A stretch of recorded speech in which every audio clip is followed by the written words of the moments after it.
Hello and welcome to this lecture. आज के इस लेक्चर में हम स्पेसिफिकली देखेंगे व्हाट इज प्रोसेस। ठीक है, ऑपरेटिंग सिस्टम के अंदर प्रोसेस का क्या इंपॉर्टेंस है वो आज हम डिटेल के अंदर बात करेंगे।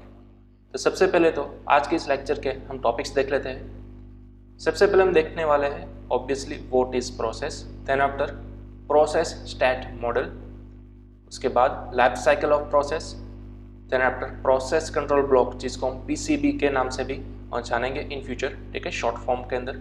और उसके बाद हम देखेंगे व्हाट इज थ्रेड्स। ओके, तो चलिए सबसे पहले हम बात करते हैं व्हाट इज प्रोसेस। अब ये प्रोसेस है क्या?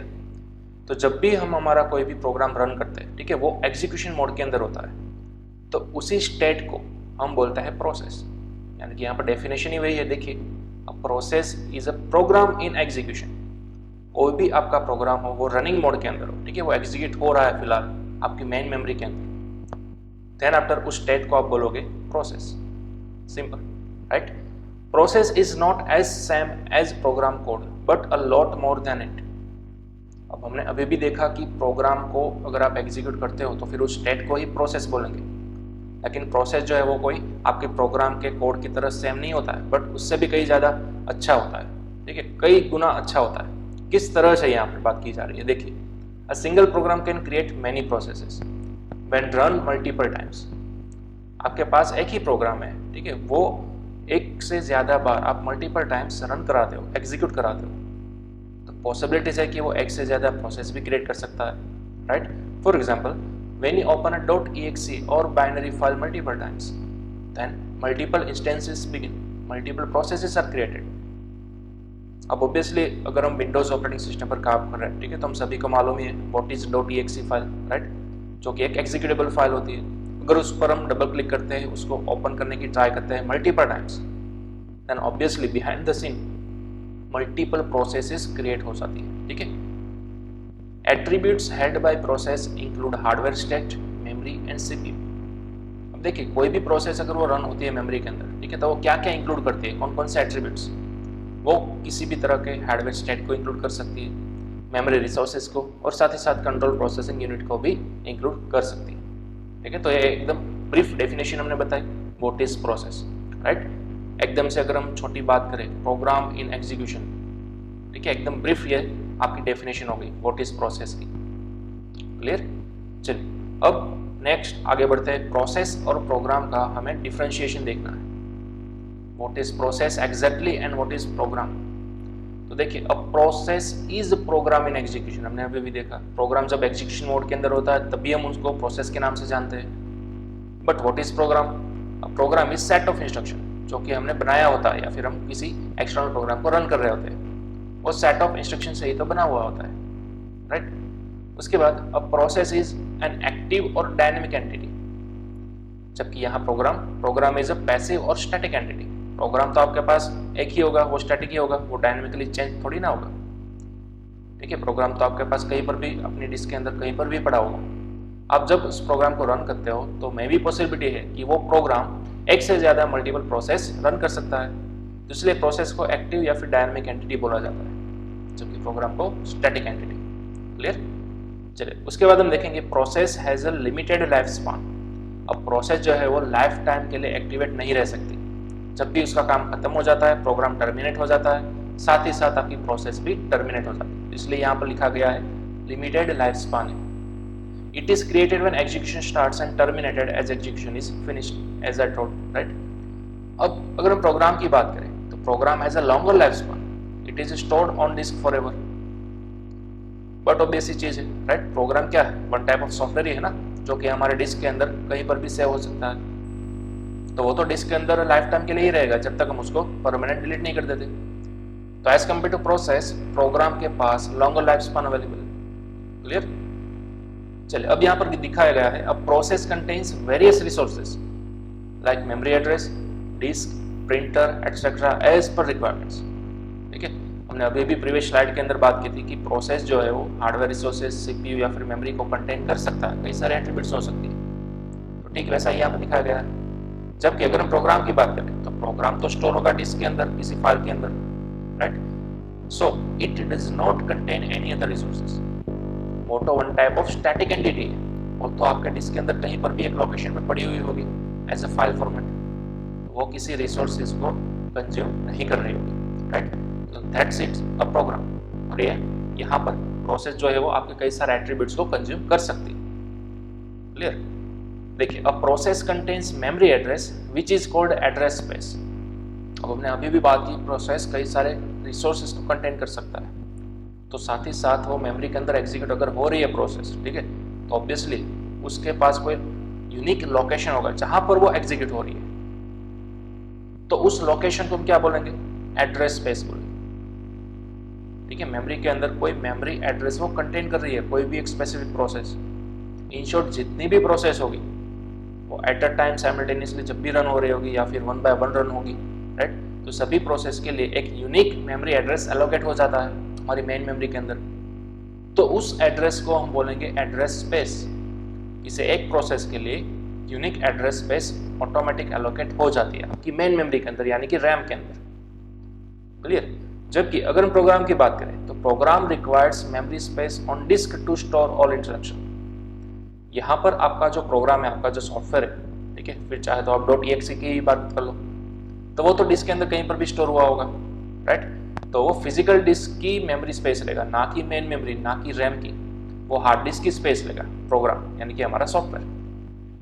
क्लियर। तो ये दोनों का हमने डिटेल के अंदर डिफरेंस देखा, what is process and what is program. Clear. आप चाहो तो इसको नोट डाउन भी कर सकते हो। यहाँ पर सिंपल सी बात ये आपको याद रखनी है, प्रोग्राम यानी कि हमारा .executable फाइल, .exe फाइल, जो कि हार्ड डिस्क के अंदर पड़ा हुआ होगा, जो किसी भी तरह की मेन मेमोरी के अंदर स्पेस या फिर रिसोर्सेज कंज्यूम नहीं कर रहा होगा। जबकि यहाँ पर प्रोसेस एकदम उल्टा प्रोसेस है, राइट। प्रोसेस यानी कि क्या? प्रोग्राम का एग्जीक्यूशन स्टेट, जो कि कंप्लीटली डायनेमिक एंटिटी है, लिमिटेड लाइफ स्पान, कई सारे वेरियस रिसोर्सेज कंटेन कर सकता है, और वो ऑब्वियसली मेमोरी के अंदर अपना कुछ लोकेशन या फिर एड्रेस कंटेन कर रहा होगा, जिसको हम बोलेंगे एड्रेस स्पेस। ओके, चलिए, तो यहाँ पर प्रोसेस और प्रोग्राम का हमने डिफरेंशिएशन देख लिया। अब नेक्स्ट हम आगे बात करेंगे प्रोसेस के कुछ स्टेट्स के बारे में। प्रोसेस चल तो रही है, लेकिन वो कितने कितने स्टेट के अंदर चल रही है वो हम देखेंगे। देखिए, सबसे पहले तो a state of a process is defined by the current activity of that process. During execution, process changes its state.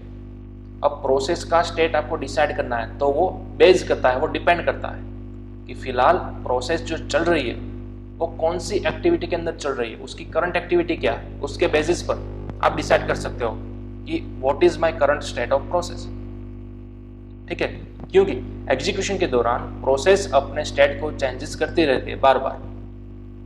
Clear. तो देखिए, कौन कौन से हमारे पास मेन 3 स्टेट्स अवेलेबल है। प्रोसेस स्टेट ट्रांजिशन डायग्राम यहाँ पर मैंने आपको दिखाया गया है। ठीक है, यहाँ पर आपको 3 स्टेट दिख रहे होंगे, रनिंग, रेडी एंड ब्लॉक्ड। ठीक है, तो इन्हीं तीनों में से आपकी प्रोसेस का कोई एक स्टेट हो सकता है। या तो आपकी प्रोसेस रनिंग स्टेट में होगी, या तो आपकी प्रोसेस रेडी स्टेट में, और या फिर ब्लॉक्ड स्टेट में हो सकती है। क्लियर। यहाँ पर देखिए, यहाँ पर लिखा है कि अगर रनिंग स्टेट के अंदर आपकी प्रोसेस है तो फिर क्या होगा, actually using the CPU at that time and running. अगर आपकी प्रोसेस रनिंग स्टेट में है तो ऑब्वियसली वो मेन मेमोरी के अंदर मौजूद कंट्रोल प्रोसेसिंग यूनिट को कंज्यूम कर रही होगी। ठीक है, तभी वो रन हो रही है, राइट। अगर उसके पास रिसोर्सेस है तभी तो वो रन हो रही है। क्लियर।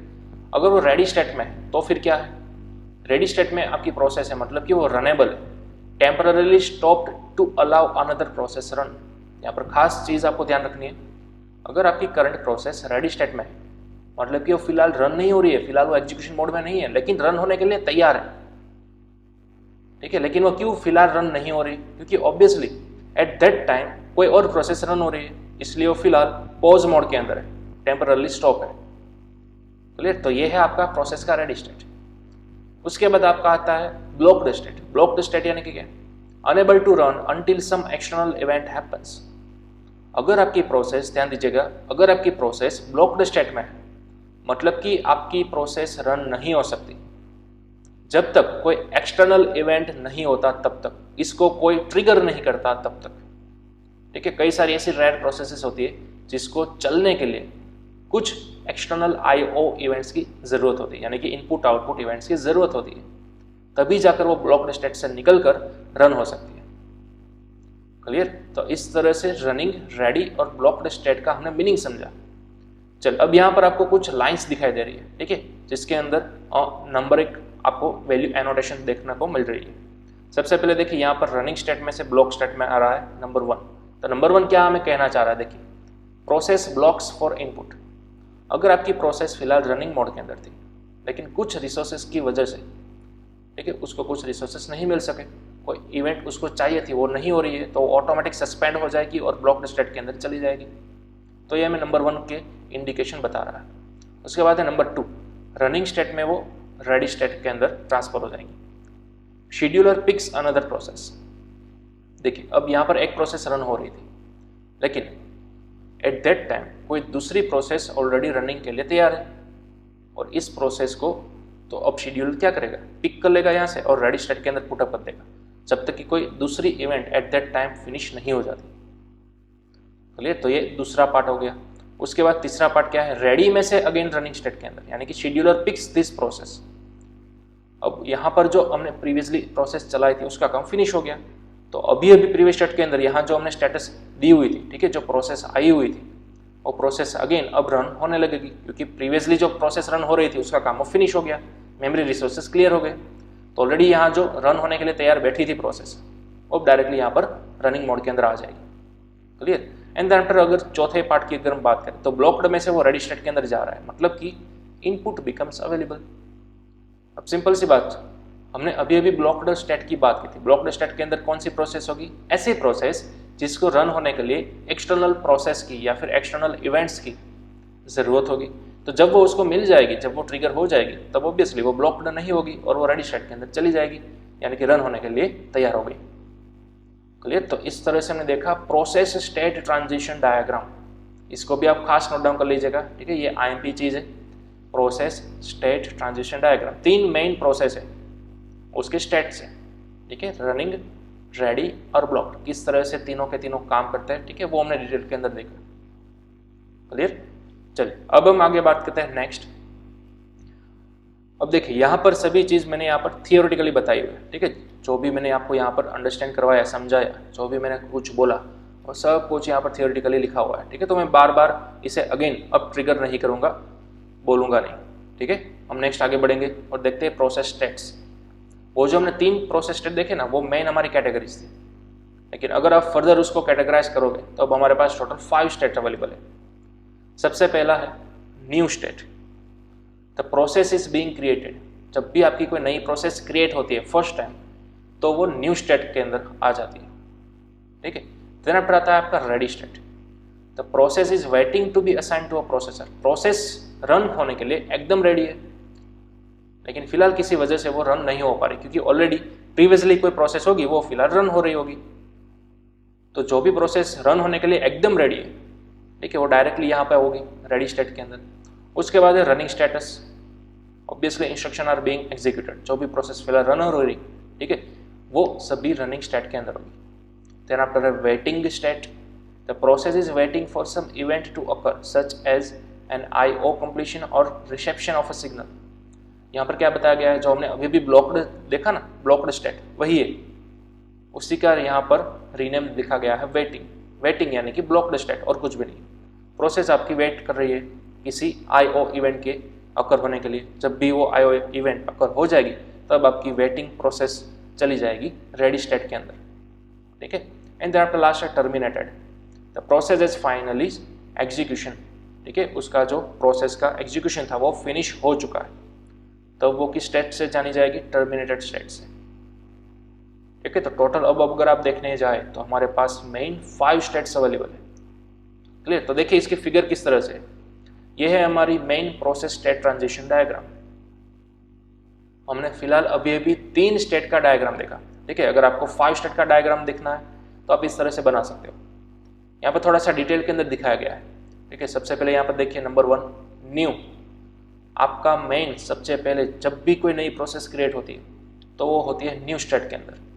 उसके बाद वो आती है रेडी स्टेट के अंदर। तो यहाँ पर आपको एरो दिख रहा है, न्यू में से जा रहा है रेडी के अंदर, इंडिकेट हो रहा है, ठीक है। तो यहाँ पर लिख रहा है एडमिटेड, यानी कि न्यू प्रोसेस अब एडमिट हो गई रेडी स्टेट के अंदर। क्लियर? अब रेडी स्टेट के अंदर आपकी सभी प्रोसेस पड़ी रहेगी जब तक वो प्रोसेस कंप्लीटली रन होने के लिए रेडी नहीं हो जाती, ठीक है। तो यहाँ से देखिए आपका शेड्यूलर या फिर डिस्पैच, ठीक है, आपकी रेडी स्टेट के अंदर मौजूद प्रोसेस को ले जाएगा रनिंग स्टेट के अंदर। कौन? शेड्यूलर। यानी कि आपकी रेडी स्टेट के अंदर जो भी प्रोसेस पड़ी हुई थी वो अब डिस्पैच हो गई रनिंग स्टेट के अंदर। क्लियर? लेकिन अगर वो रनिंग स्टेट के अंदर अवेलेबल है और उसी वक्त उसको जो भी रिक्वायर्ड रिसोर्सेज थे वो उसको किसी वजह से नहीं मिल पा रहे, तो वो प्रोसेस फिर से क्या हो जाएगी? इंटरप्ट हो जाएगी और रेडी स्टेट के अंदर वापस चली आएगी। अगेन जब भी रिसोर्सेज अवेलेबल हो गए वो रेडी में से अगेन फिर से रन होने लगेगी। राइट? तो ये एक सिनारियो हो गया, रनिंग में से रेडी के अंदर चली गई किसी इंटरप्शन की वजह से। हाँ, वो रनिंग स्टेट में से वेटिंग स्टेट के अंदर भी जा सकती है। कब? अगर कोई प्रोसेस ऐसी है जो फिलहाल रन हो रही है, ठीक है, और उसको किसी IO इवेंट की ज़रूरत है जिसकी वजह से वो आगे भी कंटिन्यू हो सके, लेकिन वो IO इवेंट अगर नहीं हो रही, तो एट दैट टाइम वो प्रोसेस रनिंग स्टेट में से निकलकर वेटिंग स्टेट के अंदर चली जाएगी। क्लियर? और जब भी उसको कंप्लीट IO इवेंट मिल जाएगा, उसका जो भी रिसोर्सेस होगा रिक्वायर्ड वो उसको मिल जाएगा, तब वो अगेन वेटिंग स्टेटमेंट से निकलकर रेडी स्टेट के अंदर अवेलेबल हो जाएगी। Simple is that. राइट? जो हमने अभी भी बात की ना वो 3 स्टेट वाली, वही बात यहाँ पर है बट थोड़े से डिटेल के अंदर। क्लियर? और वो फिर से रन होने लगेगी, उसको कंप्लीटली रन हो जाती है, ठीक है, वो प्रोसेस, सभी रिसोर्सेज उसको मिल जाते हैं। देन आफ्टर वो उसका एग्जीक्यूशन कंप्लीटली फिनिश हो जाता है, तो एट दैट टाइम वो प्रोसेस जब निकल कर कहाँ जाएगी? टर्मिनेटेड स्टेट के अंदर जाएगी, यानी कि एग्जिट हो गया। ठीक है? तो यह पूरी प्रोसेस की आपकी लाइफ साइकिल शेड्यूल होगी। ठीक है? तो इसको भी आप नोट डाउन कर सकते हो। ये हमारे मेन 5 प्रोसेस के स्टेट है, तो इसलिए इस डायग्राम को भी आप बोल सकते हो प्रोसेस स्टेट ट्रांजिशन डायग्राम। ठीक है? अगेन सबसे पहला state new, then after ready, ready में से वो ऑब्वियसली रनिंग के अंदर जाएगी। रनिंग के अंदर अगर कोई भी इंटरप्ट होता है तो प्रोसेस निकल के अगेन रेडी के अंदर आ जाएगी, जब तक उसको रिसोर्सेस नहीं मिल जाते तब तक। ठीक है? और दूसरा सिनारियो, रनिंग में से वो वेटिंग स्टेट के अंदर भी जा सकती है। कब? अगर कोई ऐसी प्रोसेस है जिसको अकर होने के लिए, जिसको कंटिन्यू रहने के लिए किसी IO इवेंट का वेट करना होगा, ठीक है, वो उसको नहीं मिल रहा, तो वो रनिंग में से वेटिंग के अंदर चली जाएगी और वो वहीं पर रहेगी जब तक वो कोई भी IO इवेंट कंप्लीट नहीं हो जाती तब तक। जैसे वो इवेंट कंप्लीट हो जाती है, ट्रिगर हो जाती है, वेटिंग स्टेट में से निकल कर वो अगेन रेडी स्टेट के अंदर आ जाएगी। राइट? और फिर से रेडी के अंदर से वो प्रोसेस शेड्यूल हो जाएगी और डिस्पैच हो जाएगी रनिंग स्टेट के अंदर। कंप्लीटली जब भी आपकी प्रोसेस एग्जीक्यूट हो जाती है, फिनिश हो जाती है, तब वो निकल कर अगेन आ जाएगी टर्मिनेटेड स्टेट्स के अंदर। क्लियर? तो ये था आपका पूरा का पूरा process state transition diagram. Okay? चलिए अब अगर हम नेक्स्ट बात करें लाइफ साइकिल ऑफ प्रोसेस की, तो देखिए ये एग्जैक्टली सेम टू सेम है जो भी हमने अभी भी देखा ना प्रोसेस स्टेट ट्रांजिशन डायग्राम, उसी की तरह ही सेम टू सेम है लाइफ साइकिल ऑफ प्रोसेस। देखिए किस तरह से लाइफ साइकिल ऑफ प्रोसेस है क्या। As we know program is execution is a process, right? As a process executes it changes state, right? हमने अभी भी देखा कि जिस तरह से प्रोसेस एग्जीक्यूट हो जाती है डिफरेंट फेजेस के अंदर, उसके स्टेट भी चेंज होते रहते हैं। The state of the process is defined by the current activity of that process, right? फिलहाल करंट एक्टिविटी आपकी प्रोसेस की क्या है, उसी के बेसिस पर आप अपने प्रोसेस का स्टेट डिफाइन कर सकते हो। Each process may be in one of the following states, हमने अभी भी देखा सेम यही 5 स्टेट के अंदर आपकी प्रोसेस हो सकती है, न्यू, रेडी, रनिंग, वेटिंग या फिर terminated. The above 5 states are standard states for a process in which a process remain in their life cycle. ठीक है? ये सभी 5 स्टेट जो हमने देखे वो क्या है, प्रोसेस के स्टैंडर्ड स्टेट है जिसके अंदर आपकी प्रोसेस हो सकती है, उस स्टेट्स के अंदर हो सकती है। हाँ, except of this states there are 2 more states which we will discuss. They are suspended ready and suspended wait. जो हमने अभी भी इन 5 स्टेट्स की डिटेल के अंदर बात की, ये सभी तो स्टैंडर्ड स्टेट है प्रोसेस के, राइट? लेकिन इसके अलावा भी हमारे पास 2 नए स्टेट्स अवेलेबल है, suspended ready and suspended wait. तो अब ध्यान दीजिएगा, हमारे पास टोटल 7 टाइप के स्टेट हो गए। ये 5 तो थे ही, लेकिन अब 2 नए टाइप्स के स्टेट भी जुड़ चुके हैं। तो अब अगर हम पूरी लाइफ साइकिल ऑफ प्रोसेस की बात करें तो टोटल 7 टाइप्स अवेलेबल है, या फिर टोटल 7 स्टेट्स अवेलेबल है कि एक हमारी प्रोसेस जो कि मेन मेमोरी के अंदर रन हो रही है ऑपरेटिंग सिस्टम के थ्रू, राइट? तो उस प्रोसेस के अब कंप्लीट 7 स्टेट्स हो सकते हैं, ऐसा हम बोल सकते हैं। क्लियर? तो देखिए किस तरह से हमें इसको समझना है। यहाँ पर एक फिगर मैंने आपको बताई हुई है, इस फिगर को हम बोलेंगे life cycle of process diagram. ठीक है? हमने अभी भी देखा न्यू, रेडी, रनिंग, वेटिंग और टर्मिनेटेड, लेकिन दो नए स्टेट आ गए। देखिए यहाँ पर सस्पेंडेड रेडी और यहाँ पर नीचे सस्पेंडेड वेट। क्लियर? तो चलिए समझते हैं। सबसे पहले तो प्रोसेस आपकी जब भी क्रिएट होगी तो ऑब्वियसली न्यू स्टेट के अंदर होगी, वो फिर एडमिट हो जाएगी रेडी स्टेट के अंदर। अब रेडी स्टेट में से वो दो जगहों पर जा सकती है, या तो सस्पेंडेड रेडी के अंदर जा सकती है या फिर रनिंग स्टेट के अंदर जा सकती है। देखिए किस तरह से, अगर यहाँ पर रेडी स्टेट के अंदर एक ऐसी प्रोसेस मौजूद है जो कि कंप्लीटली रन होने के लिए तैयार है, ठीक है, तो वो रनिंग स्टेट के अंदर जाएगी। लेकिन आप किस तरह से डिसाइड करोगे कि वो रन होने के लिए तैयार है?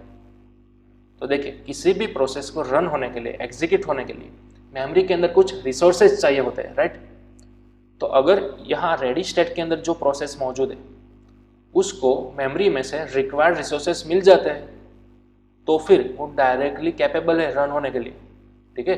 तो रेडी स्टेट के अंदर मौजूद प्रोसेस वो क्या हो जाएगी, डायरेक्टली रनिंग स्टेट के अंदर रन होने लगेगी। क्लियर? हाँ, अगर यहाँ पर मौजूद कोई भी प्रोसेस रन होने के लिए अब रेडी नहीं है, उसको रन होने के लिए जो भी रिक्वायर्ड रिसोर्सेज है, ठीक है, वो नहीं मिल पा रहे, तो वो थोड़ी देर के लिए क्या हो जाएगी, सस्पेंड हो जाएगी। सस्पेंडेड रेडी स्टेट के अंदर वो चली जाएगी। क्योंकि देखिए रेडी स्टेट के अंदर मल्टीपल प्रोसेसेस हो सकती है। यहाँ पर सपोज एक प्रोसेस ऑलरेडी ऐसी है जो कि अपने एग्जीक्यूशन को डिस्पैच नहीं कर सकती, एग्जीक्यूट नहीं हो सकती। क्यों? क्योंकि उसको कुछ सफिशिएंट मेमोरी रिसोर्सेस नहीं मिल पा रहे। लेकिन यहाँ पर उसके बगल में एक और नई प्रोसेस रन होने के लिए एग्जैक्टली तैयार खड़ी है, लेकिन पहली प्रोसेस जिसकी बारी थी अब रन होने के लिए, ठीक है, उसके पास रिसोर्सेस नहीं है, तो वो थोड़ी देर के लिए क्या चली जाएगी, सस्पेंडेड रेडी स्टेट के अंदर चली जाएगी, ताकि उसके पीछे वाली जो प्रोसेस लाइन के अंदर थी, ठीक है, वो रन हो सके। क्लियर? तो ये खास इंपॉर्टेंट बात थी। थोड़ी देर के लिए जिसकी बारी थी प्रोसेस की रन होने के लिए, वो कहाँ पे चली जाएगी, सस्पेंडेड रेडी स्टेट के अंदर चली जाएगी, जब तक कोई सफिशिएंट मेमोरी रिसोर्सेस फ्री नहीं हो जाते उसको रन होने के लिए, तब तक। एंड देन आफ्टर अगर वो प्रोसेस सस्पेंडेड रेडी के अंदर चली गई तो उसके नेक्स्ट वाली जो प्रोसेस होगी जिसकी बारी आएगी वो रन हो जाएगी।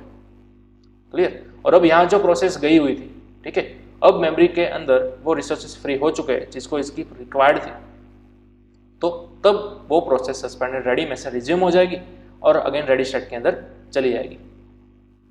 क्लियर? तो इस तरह से सस्पेंडेड रेडी यहाँ पर रोल अपना प्ले करता है। ओके, अब समझिए, अगर वो प्रोसेस रनिंग हो रही है तो रनिंग में से वो दो सिनेरियो हो सकता है, दो स्टेट के अंदर जा सकती है।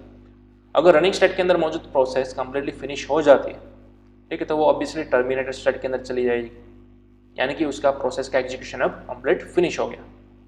अगर यहाँ पर रन होते होते कुछ उसको एक्सटर्नल IO इवेंट की जरूरत होगी और वो अकर नहीं हो पा रहा, तो वो थोड़ी देर के लिए वेटिंग स्टेट के अंदर या फिर ब्लॉक्ड स्टेट के अंदर चली जाएगी, ठीक है। और जब तक कोई भी IO इवेंट अकर नहीं हो जाती वो यहीं पर पड़ी रहेगी। अगर कोई IO इवेंट कंप्लीट हो जाती है तो वो अगेन रेडी स्टेट के अंदर चली जाएगी। क्लियर? बट यहाँ पर सोचिए, वेट में से वो अगेन सस्पेंडेड वेट के अंदर भी जा सकती है, ठीक है, और जब भी वो रिज्यूम होगी तब वो वापस वेटिंग ब्लॉक के अंदर भी आ सकती है। तो यहाँ पर जैसा सिनारियो मैंने समझाया वही सेम सिनारियो यहाँ पर भी है, सस्पेंड होने के लिए और रिज्यूम होने के लिए, राइट? क्लियर? तो देखिए यहाँ पर अगेन रनिंग का एक और तीसरा सिनेरियो भी है। हमने देखा रनिंग में से प्रोसेस टर्मिनेट के अंदर जा सकती है या फिर वेटिंग स्टेट के अंदर जा सकती है, लेकिन यहाँ पर देखिए रनिंग में से बैक अगेन वो रेडी के अंदर भी जा सकती है, प्रायोरिटी वाइज, राइट? यहाँ पर देखिएगा, अगर एक प्रोसेस रन हो रही है, ठीक है, लेकिन कुछ रीजंस की वजह से यहाँ पर उसको सफिशिएंट मेमोरी रिसोर्सेस या फिर हार्डवेयर रिसोर्सेस नहीं मिल पा रहे, तो क्या होगा, अगर उसके कंपैरेटिव में यहाँ रेडी स्टेट के अंदर एक और कंप्लीट नई प्रोसेस रन होने के लिए एकदम रेडी खड़ी है, तो वो पहले रन हो जाएगी और यहाँ पर जो रन हो रही थी ना वो सबसे पहले अगेन बैकवर्ड रेडी स्टेट के अंदर आ जाएगी प्रायोरिटी वाइज।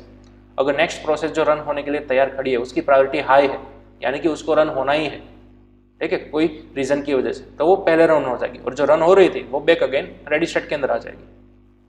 क्लियर? तो इस तरह से हमने पूरा सिनारियो देखा, complete life cycle of process का। प्रोसेस कहाँ से कहाँ, मतलब कि न्यू स्टेट के अंदर वो एंटर होती है और यहाँ पर सभी प्रोसेस हो जाने के बाद वो फाइनली टर्मिनेटेड स्टेट के अंदर आ जाती है। क्लियर? तो प्रोसेस के क्रिएट होने से उसके टर्मिनेट होने तक हमने सभी स्टेट्स को डिटेल के अंदर विजिट किया, राइट, और समझा कि किस किस स्टेट का क्या क्या इंपॉर्टेंस है और किस तरह से आपकी प्रोसेस ड्यूरिंग रनिंग टाइम या फिर एग्जीक्यूशन टाइम अपने स्टेट को चेंज करती है। क्लियर?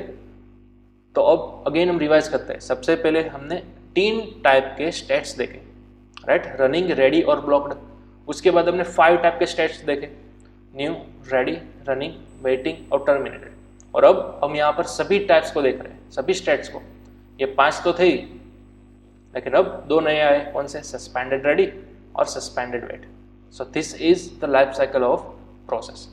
ठीक है, ये भी मोस्ट टाइम पे, इसको भी आप नोट डाउन कर सकते हो सभी स्टेट्स को। क्लियर। और आप अपनी तरह से किसी भी तरह के फिगर्स बना सकते हो, ऐसा जरूरी नहीं है कि यहाँ पर जो भी मैंने ड्रॉ की हुई है वैसे ही सेम आप क्रिएट करें। ठीक है, हाँ, यहाँ पर जो लाइनिंग है कहाँ से कहाँ जा रही है वो आपको प्रॉपर बतानी है, और इसी लाइनिंग का जो भी आपको नाम है, जो भी इंडिकेशन है, ठीक है, वो भी आपको डिटेल के अंदर बताना होगा। क्लियर। लेकिन ये स्टेट्स मेन है आपके, ठीक है, स्टेट्स का नाम आप चेंज नहीं कर सकते, यही 7 टाइप के स्टेट आपको लिखने होंगे। क्लियर। चलिए, तो ये थी हमारी life cycle of a process. Okay, अब नेक्स्ट यहाँ पर जो भी चीज़ मैंने बोली, ठीक है, यहाँ पर मैंने आपको जो भी चीज़ समझाई थियोरेटिकली, वो सबका यहाँ पर थियोरेटिकली रिप्रेजेंटेशन दिया गया है। ठीक है, देखिए हम अगेन रिवाइज कर लेते हैं। न्यू के अंदर क्या लिखा गया है, if the process is in new state that means इधर a process is under creation और बीइंग क्रिएटेड, राइट। रेडी के अंदर after the successful creation of a process it is placed in ready state by long term scheduler LTS। ठीक है, यहाँ पर ध्यान दीजिएगा, एक नई चीज आई, अगर आपका प्रोसेस का क्रिएशन सक्सेसफुल हो गया देन आफ्टर वो रेडी स्टेट के अंदर उस प्रोसेस को एडमिट कर देगा। लेकिन हमने अभी भी देखा न्यू प्रोसेस यानी कि न्यू स्टेट के अंदर जब भी आपकी प्रोसेस थी, ठीक है, वो रेडी स्टेट के अंदर एडमिटेड होती है, लेकिन किसके थ्रू, कौन ले जाता है रेडी स्टेट के अंदर, तो वो भी यहाँ पर हमें आंसर मिला लॉन्ग टर्म शेड्यूलर LTS। तो इसको भी हम फ्यूचर सेशंस के अंदर डिटेल के अंदर देखेंगे। ठीक है, LTS। In this state process will wait to be assigned to a processor. In this state we can have a multiple number of processes. अब रेडी स्टेट के अंदर आपके पास नंबर ऑफ प्रोसेसेस हो सकती है, ठीक है, रन होने के लिए। क्लियर। चलिए, अब अगर हम रनिंग स्टेट की बात करें तो देखिए, from ready state one of the process is selected and it will be scheduled और dispatched to the running state by the short term scheduler. अब देखिए, अगेन रेडी स्टेट के अंदर नंबर ऑफ प्रोसेस हो सकती है, लेकिन रनिंग स्टेट के अंदर एट अ टाइम एक ही प्रोसेस हो सकती है। तो रेडी के अंदर जितनी भी प्रोसेसेस अवेलेबल थी वो 1 बाय 1 रनिंग स्टेट के अंदर आएगी एट अ टाइम, लेकिन कौन लेकर आएगा, डिस्पैच कौन करेगा उस प्रोसेस को, उसका नाम है STS यानी कि शॉर्ट टर्म शेड्यूलर। तो यहाँ पर 2 नए टर्म हमारे पास आए, LTS और STS। क्लियर। देखिए, if a process is in running state that means instruction of the process are being executed, only one process will reside in memory at the point of time. Clear. तो यहाँ पर again वही चीज बोली गई है, running state के अंदर एट अ टाइम एक ही प्रोसेस हो सकती है, ना कि मल्टीपल। क्लियर। चलिए, उसके बाद है waiting state. If any running process require any input-output operation, the process will be moved into wait state. In wait state, multiple processes are there. ठीक है, multiple processes will perform their input-output simultaneously. यहाँ पर waiting state के अंदर भी कई सारी processes at a time हो सकती है। Clear? चलिए, उसके बाद है terminated state. The process is finished execution. Simple सी बात है। उसके बाद 2 नए state, suspended ready and suspended wait। तो देखिए, suspended ready के अंदर क्या है, when the larger number of processes are created and the resources are short enough to manage the process, then some of the process will be suspended and moved to the suspended ready state, right? यही चीज मैंने आपको समझाई थी। Whenever the resources are sufficient, the process are resumed back to the ready state by mid-term scheduler। देखिए, MTS नई चीज आई, suspended ready के अंदर जो भी प्रोसेस थी, ठीक है, वो रिज्यूम हो जाती है और बैक अगेन रेडी स्टेट के अंदर लाई जाती है, एडमिट की जाती है। किसकी मदद से, MTS की मदद से, यानी कि मिड टर्म शेड्यूलर की मदद से। क्लियर। उसके बाद है suspended wait. When resources are short enough to manage the process in wait block state, then some of the process will be suspended and move to the suspended block state. Whenever the resources are sufficient, the process are resume back to the wait state by MTS। तो यहाँ पर भी अगर suspended wait के अंदर कोई भी process पड़ी हुई है तो वो अगेन रिज्यूम हो सकती है वेट और ब्लॉक के अंदर। कौन डिस्पैच होकर लाएगा, MTS अगेन। क्लियर। और यहाँ पर एक बात आपको नोट करनी है, when the process is in suspended ready और suspended wait, it reside in secondary memory और बैकिंग स्टोर। यहाँ पर मोस्ट IMP बात, अगर आपकी प्रोसेस इन दोनों स्टेट में है, सस्पेंडेड रेडी या फिर सस्पेंडेड वेट, ठीक है, तो वो सभी प्रोसेस आपकी मेन मेमोरी के अंदर नहीं है, वो सेकेंडरी मेमोरी के अंदर है या फिर किसी भी एक्सटर्नल बैकिंग स्टोर के अंदर है। क्लियर। वो आपकी मेन मेमोरी के अंदर रिलाई नहीं करती। ओके। चलो तो ये हमने थियोरी देखी completely life cycle of process की, ठीक है, 7 और टाइप्स की, क्लियर। चलो अब नेक्स्ट आगे बढ़ते हैं पीसीबी की तरफ। पीसीबी यानी कि प्रोसेस कंट्रोल ब्लॉक, कई लोग इसको टीसीबी भी बोलते हैं यानी कि टास्क कंट्रोल ब्लॉक, ठीक है। तो इसका फुल फॉर्म आप नोट कर लीजिएगा, what is PCB, process control block. जो भी प्रोसेस फिलहाल रन हो रही है, हमने अलग अलग टाइप के स्टेट्स को समझा, लेकिन वो किस तरह से कंट्रोल किया जाता है या फिर किसकी मदद से कंट्रोल किया जाता है, यूजिंग प्रोसेस कंट्रोल ब्लॉक। देखिए किस तरह से, while creating a process the OS performs several operations to identify this process. It must identify each process, hence it assign a process identification number to each process. अब जितनी भी process run हो रही है उन सभी प्रोसेस को operating system किस तरह से आइडेंटिफाई करेगा, ठीक है, ये भी क्वेश्चन हुआ ना। तो ऑपरेटिंग सिस्टम क्या करेगा, सभी प्रोसेस को एक यूनिक नंबर दे देगा जिसको बोला जाता है PID, यानी कि प्रोसेस आइडेंटिफिकेशन नंबर, क्लियर। तो ईच एंड एवरी प्रोसेस का कोई यूनिक PID होता है। As the OS supports multi programming, it needs to keep track of all processes. For this task PCB is used to track the process execution status. जैसा कि मैंने अभी भी बोला, PCB क्या करेगा, सभी प्रोसेस के एग्जीक्यूशन स्टेटस को ट्रैकिंग करेगा, ठीक है। Each block of memory contains information about the process state, program counter, stack pointer, status of opened file, scheduling algorithms. तो सभी चीज की इंफॉर्मेशन कौन कंटेन करेगा, PCB के अंदर मौजूद कोई एक individual block, clear. All the information is required and must be save when the process is switched from one state to another. ने अभी भी बात की कि प्रोसेस के कई सारे स्टेट हो सकते हैं, तो फिर जब भी आपकी प्रोसेस एक स्टेट में से किसी दूसरे स्टेट के अंदर ट्रांसफॉर्म होती है, स्विच होती है, ठीक है, तो सभी इंफॉर्मेशन स्टोर की जाती है आपके PCB के अंदर। When the process made transitions from one state to another, the OS must update information in the process PCB, ठीक है। तो इंफॉर्मेशन अपडेट करनी पड़ती है PCB के अंदर जब भी आपका प्रोसेस अपना स्टेट चेंज करता है तब, लेकिन वो कौन करता है, आपका ऑपरेटिंग सिस्टम करता है, क्लियर। तो PCB ही एक इकलौती ऐसी चीज है जो कि कंप्लीट इंफॉर्मेशन कंटेन कर रही है आपके इंडिविजुअल प्रोसेस की, क्लियर। चलिए यहाँ पर आपको PCB का एक डायग्राम दिखाया गया है। देखिए PCB contains information about the process, for example registers, quantum, priority etcetera. यहाँ पर PCB के अंदर देखिए कई सारी प्रोसेसेस अवेलेबल है। पॉइंटर हो सकता है जो कि आपके एक यूनिक प्रोसेस का मेमोरी एड्रेस कंटेन कर रहा होता है, राइट। देन आफ्टर प्रोसेस का स्टेट क्या है, फिलहाल वो न्यू स्टेट के अंदर है, रनिंग स्टेट के अंदर है, क्या है, तो वो आपको यहाँ पर दिखाया जाएगा। प्रोसेस का नंबर क्या है वो आपको यहाँ पर दिखाया जाएगा। प्रोग्राम काउंटर, कितने नंबर ऑफ रजिस्टर्स है, कौन कौन से है, मेमोरी लिमिट्स कितनी है, open file listing, miscellaneous accounting and status data, तो सब कुछ आपको यहाँ पर मिलेगा, ठीक है। ये वन प्रोसेस के लिए अलग PCB, ध्यान दीजिएगा, जितने भी नंबर ऑफ प्रोसेसेस हो गए उतने ही नंबर ऑफ PCB हो गए, क्लियर। चलिए देन आफ्टर अगर हम नेक्स्ट बात करें PCB के ईच एंड एवरी पॉइंट्स की, ठीक है, जो भी हमने यहाँ पर फिगर के अंदर देखा वो सभी क्या है वो हम डिटेल के अंदर बात करेंगे। पॉइंटर क्या है, it is a stack pointer which is required to be saved when the process is switched from one state to another to retain the current position of the process, ठीक है। तो pointer क्या है, one type of stack pointer है। वो क्या करेगा, जब भी आपकी प्रोसेस एक स्टेट में से दूसरे स्टेट के अंदर स्विच होगी, ठीक है, तो वो उसकी पोजीशन होल्ड करता है। उसके बाद प्रोसेस स्टेट्स एक बोलने की जरूरत नहीं है, ठीक है, जो भी आपका प्रोसेस का स्टेट होगा वो करंटली उसके अंदर स्टोर होगा। प्रोसेस नंबर क्या है, आपकी यूनिक PID। प्रोग्राम काउंटर क्या है, it store the counter which contains the address of the next instruction that is to be executed for the process. Program counter यानी कि फिलहाल जो आपकी प्रोसेस रन हो रही है, ठीक है, उसका नेक्स्ट पार्ट क्या है, उसका नेक्स्ट एड्रेस क्या है, कौन सी इंस्ट्रक्शन अब मुझे नेक्स्ट कॉल करनी है, वो ये सेव करके रखेगा, स्टोर करके रखेगा। Register that are the CPU register which includes accumulator, base registers and general purpose register, ठीक है। थोड़ी इलेक्ट्रॉनिक्स वाइज चीज होगी रजिस्टर, जो कि आपकी एक्चुअल मेमोरी को हैंडल करेगा। मेमोरी लिमिट्स क्या है, this field contains the information about memory management system used by OS। This में include the page tables, segment tables etcetera, clear. Open file listing क्या है, this information includes the list of files open for a process. कोई एक फिलहाल process जो आपकी run हो रही है, ठीक है, तो वहां पर कितनी नंबर ऑफ फाइल्स ओपन करनी पड़ती है वो आपको यहाँ पर लिस्टिंग मिल जाएगी।